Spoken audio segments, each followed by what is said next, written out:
Hello guys, good morning. For today's video ay magre-repair tayo ng foam ng helmet guys. Yung sa side niya sa tinga guys.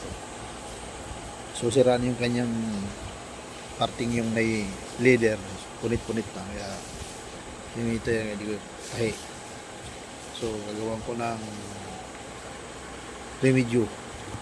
So ito yung pinalit ko na tila guys. Yan yung forma niya guys. Gawa lang tayo guys ng pattern. Yan, pattern natin yan. Para pagsalpak, saktuhan na siya guys. Tulad nito guys. So di ko lang pinakita yung pagbuo ko guys. Pero yan yung laki niya guys. So wala nang punit dito guys, punit-punit na kasi yung dito area na to.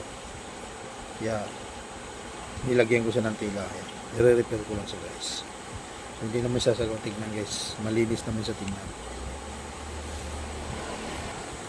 Ito lang yung tayo guys, tingnan tayo po guys. Tayin natin yung para solid. So yun guys.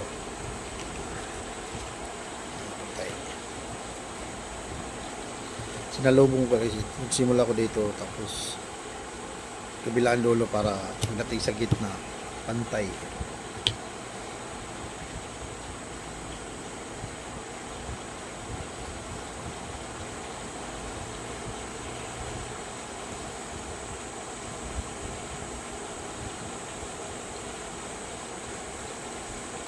Sayang kasi guys itapon kasi medyo bago pa yung helmet ko guys. Move it din guys, helmet move it. Yan. So yan guys.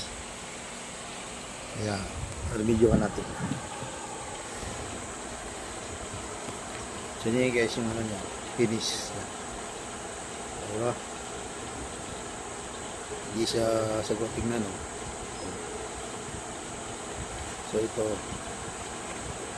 kung wala yan, foam gawa lang po yun guys. Malinis tignan guys, mahirap gawin pero yakang yaka. Thank you for watching guys.